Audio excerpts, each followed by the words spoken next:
Hello guys, welcome back to my channel learn versus fun tech. आज इस video में हम लोग बात करेंगे the last great ruler of Mughal dynasty Aurangzeb के बारे में। लेकिन औरंगजेब के बारे में जानने से पहले अगर आपने इस वीडियो को सब्सक्राइब नहीं किया है तो प्लीज़ सब्सक्राइब कर लीजिए और बेल आइकन को क्लिक कर दीजिए। लेकिन दोस्तों, जब मैंने औरंगजेब के साथ द लास्ट ग्रेट रूलर शब्द का प्रयोग किया था तो आप लोग सोच रहे होंगे कि मैं औरंगजेब को महान बताने की कोशिश कर रही हूँ। क्या सच में औरंगजेब ऐसा शासक था कि वहाँ की जनता उसे बहुत पसंद करती थी? क्या वो महान कहलाने के लायक भी था या नहीं? तो मैं कहूँगी नहीं। पर क्यों, आइए विस्तार पूर्वक जानते हैं। औरंगजेब का जन्म 3 नवंबर 1618 ईस्वी में हुआ था। इनके बचपन का नाम महीउद्दीन मोहम्मद था, जिसे आमतौर पर औरंगजेब या आलमगीर के नाम से जाना जाता था। ये भारत पर राज करने वाला छठा मुगल शासक था। उसका शासनकाल 1658 ईस्वी से लेकर 1707 ईस्वी में उनकी मृत्यु तक चला। औरंगजेब ने भारतीय उपमहाद्वीप पर लगभग आधी सदी राज किया। वह अकबर के बाद सबसे अधिक समय तक शासन करने वाला मुगल शासक था। उसका शासनकाल 1658 ईस्वी से लेकर 1707 ईस्वी में उसकी मृत्यु तक चला। औरंगजेब ने भारतीय उपमहाद्वीप पर लगभग आधी सदी तक राज किया था। वह अकबर के बाद सबसे अधिक समय तक शासन करने वाला मुगल शासक था। औरंगजेब का निजी जीवन एक आदर्श जीवन था। वह अत्यधिक परिश्रमी तथा संयमी सम्राट था तथा वह अपने आचार विचारों पर कठोर नियंत्रण रखता था। वह बिना थके कई दिनों तक कार्य करता रहता था। वह सादा भोजन तथा सादे वस्त्र पहनता था। उसने कुरान के अनुसार 4 स्त्रियां नहीं रखी थी। वह दाम्पत्य प्रेम का आदर करता था। वह जन्म से विद्या का प्रेमी था तथा वह फारसी का अच्छा विद्वान था तथा हिंदी और तुर्की भी अच्छी बोल लेता था। वह नम्र तथा विचारशील व्यक्ति था एवं धर्म का कठोरता से पालन करता था। औरंगजेब के जीवन में यदि दोष था तो वह यह था कि महत्वाकांक्षी, धार्मिक तथा जिद्दी विचारों में बहुत संकीर्ण था। इन सब कारणों से वह दूसरों को गलत तथा अपने आप को सही समझता था। इस्लाम धर्म को छोड़कर वह अन्य धर्मों को झूठा मानता था।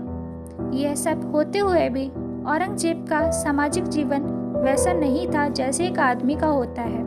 उसमें ना तो पारिवारिक प्रेम था, न वह सुपुत्र ही था। उसने अपने पिता को जेल में डाल दिया था तथा उनके विनम्र निवेदन को अस्वीकार कर दिया था। हमारे पास ऐसा कोई प्रमाण नहीं है कि वह कभी भी अपनी माता को याद करता था। वह एक अच्छा भाई कहलाने के योग्य भी नहीं था, क्योंकि उसने अपने भाई तथा संबंधियों से युद्ध करके उनको मार डाला था। वह एक सख्य पिता था। उसने अपने तीनों पुत्रों को जेल में कैद कर दिया था तथा उसका बड़ा पुत्र जेल में ही मर गया था। इस तरह उसकी पुत्री जैबुनिसा जेल में कैद कर दी गई थी, जो जेल में ही सड़कर मर गई थी। अतः ये कोई आश्चर्य की बात नहीं है कि वह अपने सभी निकटवर्तियों के संबंध में संदेह रखता था। वह किसी पर विश्वास नहीं करता था। औरंगजेब सभी मुगल शासकों से सैनिक तथा सेनापति के रूप में अपने वंश के अनेक सम्राटों से अच्छा था तथा उसके इस रूप में बाबर तथा अकबर से तुलना नहीं की जा सकती थी।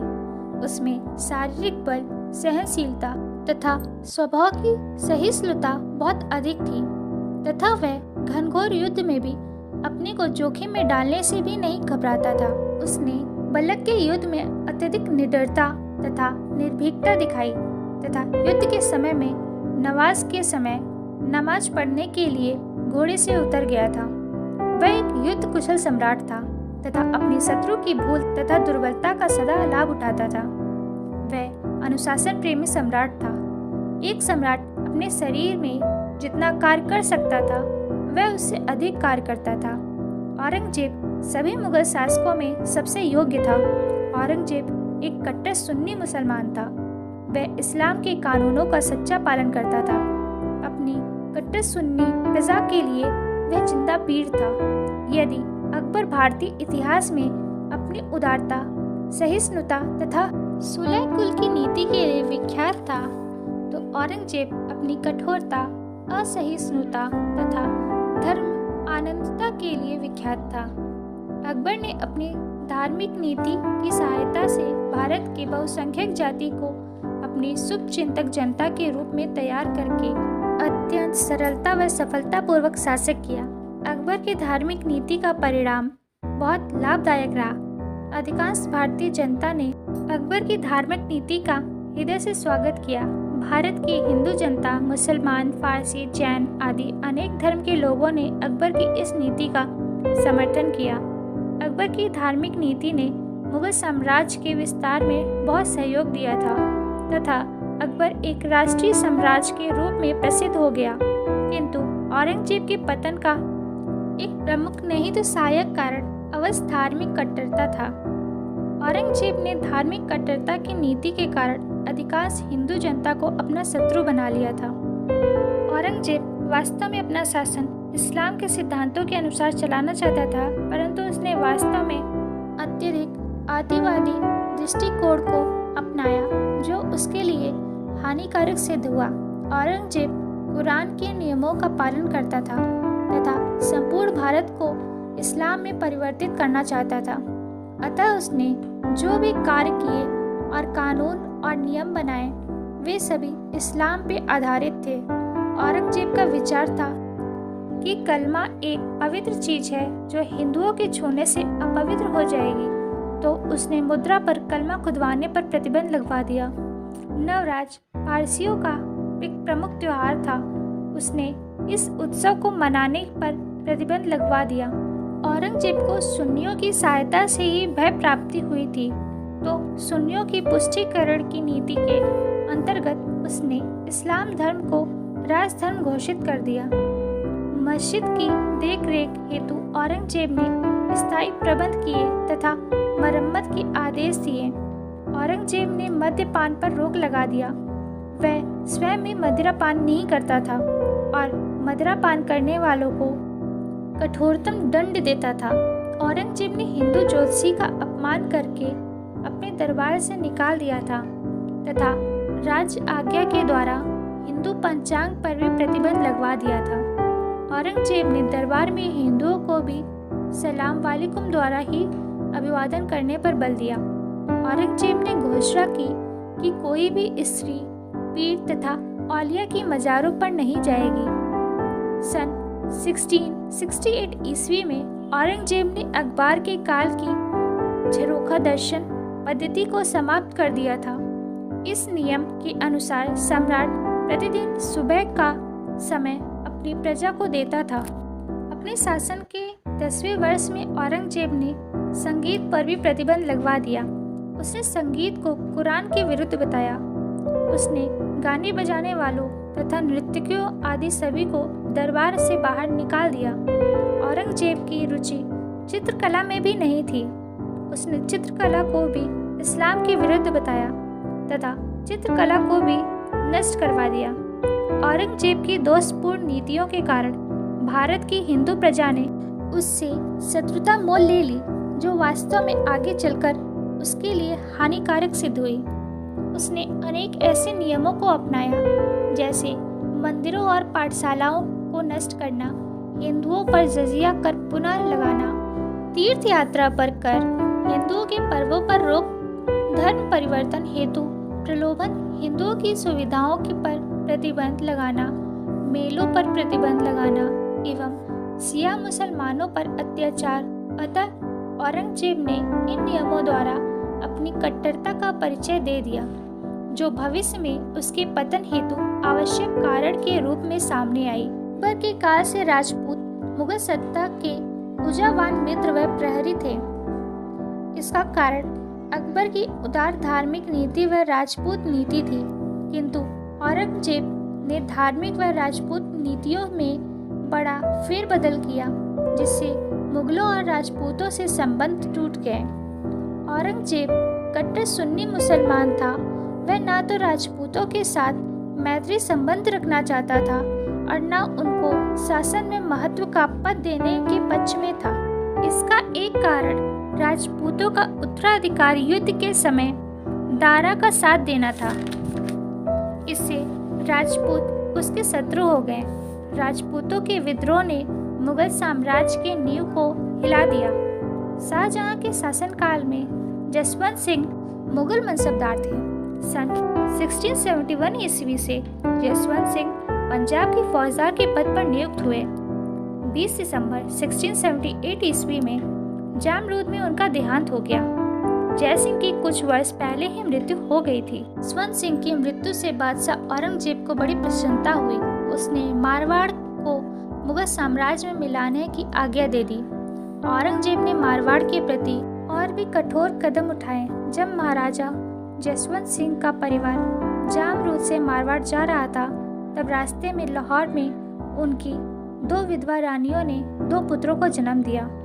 उनमें से एक की तुरंत मृत्यु हो गई और दूसरा मारवाड़ का 12वीं शासक अजीत सिंह जीवित रहा। कुछ स्वामी भक्त सरदार इस शिशु को लेकर दिल्ली आए। यहाँ आकर उन्होंने अजीत सिंह को जसवंत सिंह का उत्तराधिकारी तथा मारवाड़ का शासक स्वीकार करने के लिए औरंगजेब से प्रार्थना की। जब औरंगजेब अजीत सिंह को पकड़वाने में असफल रहा, तो उसने अजीत सिंह के स्थान पर एक ग्वालियर लड़की को शाही हरम में रख दिया और उसे इस्लाम धर्म में दीक्षित करके उसका नाम मोहम्मद रजा रखा। साथ में यह भी घोषणा कर दी कि दुर्गादास का अजीत सिंह नकली नरेश है। इस पर मारवाड़ की जनता ने अजीत सिंह के पक्ष में विद्रोह कर दिया और इंद्र सिंह को शासक मानने से इनकार कर दिया। औरंगजेब ने मेवाड़ की तरफ अभियान शुरू किया। उसने मेवाड़ के राणा राज सिंह से जजिया कर देने को कहा। इससे राणा राज सिंह घबरा गए, क्योंकि मारवाड़ की दुर्दशा वह देख ही चुका था।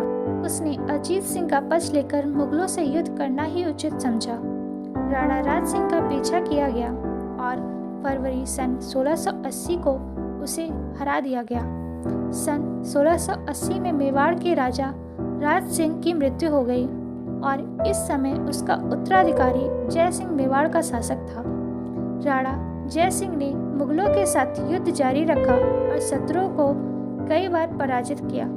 बादशाह औरंगजेब ने अब मेवाड़ के राजा जय सिंह से संधि करने का निश्चय किया, क्योंकि दक्षिण में अकबर के पहुंचने और संभाजी द्वारा उसे शरण दिए जाने के कारण वहां की राजनीतिक स्थिति बड़ी डामाडोल हो गई थी। इसलिए उसका दक्षिण में जाना आवश्यक था तथा औरंगजेब ने राणा जय सिंह से संधि करने की इच्छा व्यक्त की और राणा जय सिंह ने उसकी इच्छा मान ली। औरंगजेब ने अपने शासनकाल के प्रथम 20 वर्षों में दक्षिण की ओर विशेष ध्यान नहीं दिया था। उसने दक्षिण के प्रबंध को अपने राज्यपालों के हाथों में छोड़ रखा था, जिन्हें बीजापुर और गोलकुंडा के राज्यों में कार्य व्यवस्था में किसी प्रकार की कोई कठिनाई नहीं हुई, क्योंकि उस समय ये दोनों राज्य दुर्बल थे।